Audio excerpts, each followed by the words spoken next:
بسم اللہ الرحمن الرحیم۔ السلام علیکم۔ اب ہم بات کریں گے اسماعیل علیہ السلام کی پرورش کے بارے میں۔ ابراہیم علیہ السلام مکے کی طرف روانہ ہوئے، یہاں تک مکہ پہنچ گئے۔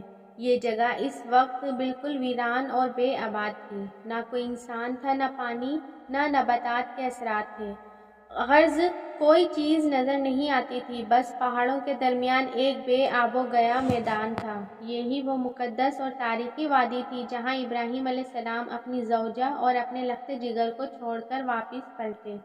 سیدہ ہاجرہ علیہ السلام کو بہت حیرت ہوئی اور انہیں یہ امید نہیں تھی کہ ان کے خاوند انہیں ایک بے آباد جگہ تنہا چھوڑ کر چل دیں گے۔ اس پر بچے کی ذمہ داری الگ تھی، چنانچہ انہوں نے حضرت ابراہیم علیہ السلام کو آواز دی، لیکن انہوں نے مڑ کر بھی نہ دیکھا۔ اب وہ ان کے پیچھے آئیں اور قریب پہنچ کر بولیں، اے ابراہیم، ہمیں کہاں چھوڑ کر جا رہے ہیں؟ یہاں نہ پانی ہے، اس غیر آباد اور بے آب و گیا وادی میں کیوں چھوڑ رہے ہیں؟ وہ بار بار یہی جملے دہراتی رہیں اور حضرت ابراہیم علیہ السلام نے ان کی طرف مڑ کر نہیں دیکھا۔ پھر انہوں نے پوچھا، کیا اللہ تعالیٰ نے آپ کو ایسا کرنے کا حکم دیا ہے؟ حضرت ابراہیم علیہ السلام نے فرمایا، ہاں۔ حضرت ہاجرہ رضی اللہ تعالیٰ عنہ نے کہا، پھر اللہ تعالیٰ ہمیں ضائع نہیں کرے گا، اور وہ مطمئن ہو کر لوٹ آئیں۔ اور خوراک اور پانی چند دنوں میں ختم ہو گئے اور پانی کا ایک قطرہ پاس نہ رہا۔ اب پانی کی تلاش شروع کی، لیکن اپنے لیے تو درکنار بلکہ اپنے شیر خوار بچے کے لیے بھی پانی نہ ملا، نہ خوراک۔ اب بچہ لگا بھوک سے بلکنے۔ خوراک نہ ملنے کی وجہ سے ماں کا دودھ بھی خشک ہو گیا تھا۔ عورت کتنی بھی باحوصلہ ہو، اپنے بچے کو بھوک سے بلکتے نہیں دیکھ سکتی۔ اب انہوں نے بچے کو وہیں چھوڑا اور تیزی سے قریبی پہاڑی صفا کی طرف لپکی۔ اوپر چڑھ کر ادھر ادھر نظر دوڑائی کہ شاید کسی طرف پانی یا خوراک نظر آ جائے یا کسی انسان کی جھلک نظر آ جائے۔ جب کچھ نظر نہ آیا تو نشیب کی طرف چلی، ساتھ میں بچے کی طرف بھی دیکھتی جاتی تھی۔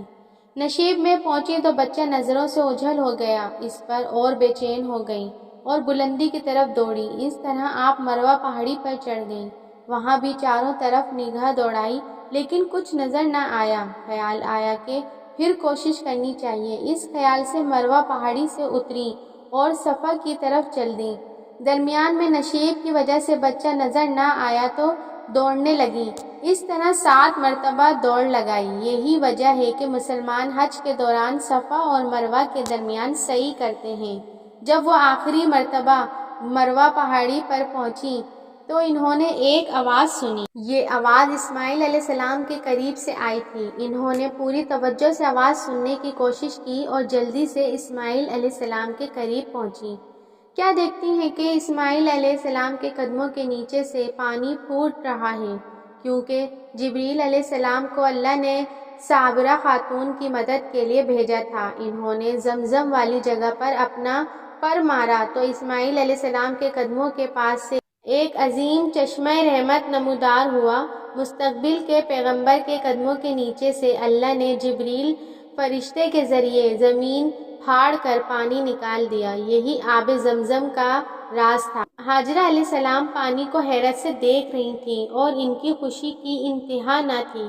جب انہوں نے دیکھا پانی پھوٹ پھوٹ کر چاروں طرف بہہ رہا ہے، زمین ہموار تھی، اس لیے انہوں نے زمین کو کھودنا شروع کر دیا تاکہ پانی ادھر ادھر نہ بہہ جائے۔ پھر انہوں نے اس گڑھے کے چاروں طرف پتھر رکھ دیے اور کہا، زمزم، اس کا مطلب ہے رک جا۔ نبی اکرم صلی اللہ علیہ وسلم کا فرمان ہے، اللہ اسماعیل علیہ السلام کی والدہ پر رحم فرمائے، اگر وہ جلد بازی سے کام نہ لیتی تو زمزم ایک بہنے والا چشمہ ہوتا، لیکن انہوں نے اس کے گرد بند باندھ دیا۔ انہیں دراصل اس وقت پانی کی شدید ضرورت تھی، اس لیے انہوں نے پانی کو اپنے پاس جمع کر لیا تاکہ بہہ کر ضائع نہ ہو جائے۔ انہوں نے اسماعیل علیہ السلام کو پانی پلایا اور خود بھی خوب پیا، اور یہ اللہ کی طرف سے ان کی مہمان نوازی تھی۔ چونکہ زمزم ایک چشمہ بھی بن گیا تھا تو پرندے بھی آنے لگے۔ اسی طرح وقت گزرتا رہا، حتیٰ کہ جرہم کے کچھ لوگ وہاں سے گزرے، یا جرہم کے گھرانوں میں سے کچھ لوگ وہاں سے گزرے۔ وہ مکہ مکرمہ کے نشیب میں اترے۔ انہوں نے وہاں پرندوں کو منڈلاتے ہوئے دیکھا تو انہوں نے آپس میں کہا، یہ پرندے پانی پر جا رہے ہیں۔ انہوں نے 1 یا 2 آدمیوں کو بھیجا تو وہ پانی تک پہنچ گئے۔ انہوں نے واپس جا کر ان کو خبر دی، وہ سب وہاں پہنچ گئے۔ وہاں حضرت اسماعیل علیہ السلام کی والدہ محترمہ تھیں۔ انہوں نے کہا، کیا آپ رضی اللہ تعالیٰ عنہ ہم کو اس بات کی اجازت دیتی ہیں کہ ہم آپ رضی اللہ تعالیٰ عنہ کے پاس قیام کریں؟ حضرت حاجرہ رضی اللہ تعالیٰ عنہ نے فرمایا، ہاں ٹھیک ہے، لیکن تمہیں اجرت دینی ہوگی۔ انہوں نے کہا ٹھیک ہے۔ اس چیز سے حضرت اسماعیل علیہ السلام کی ماں کی ڈھارس بندھی اور وہ لوگ وہاں ٹھہر گئے۔ انہوں نے اپنے گھر والوں کو بھی بلا لیا، حتیٰ کہ جب وہاں بہت سے گھر بن گئے اور ان کا بیٹا یعنی حضرت حاجرہ رضی اللہ تعالیٰ عنہ کا بیٹا حضرت اسماعیل علیہ السلام جوان ہو گئے اور اس نے ان سے عربی زبان سیکھ لی۔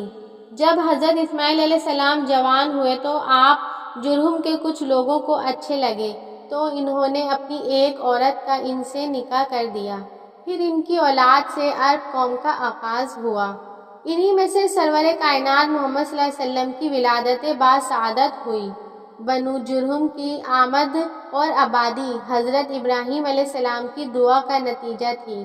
جب انہوں نے اپنی بیوی اور بچے کو یعنی 2 کمزور لوگوں کو اس ویران جگہ چھوڑا تھا تو یہ دعا مانگی تھی، اے ہمارے رب عز و جل، میں نے اپنی بعض اولاد کو بے آب و گیا وادی میں ٹھہرا دیا ہے، تیرے حرمت والے گھر کے نزدیک، اے ہمارے پروردگار، تاکہ وہ نماز قائم کریں، تو کچھ لوگوں کو ایسا کر دے کہ وہ ان کی طرف مائل رہیں اور ان کو پھلوں سے روزی دے تاکہ وہ شکر کریں۔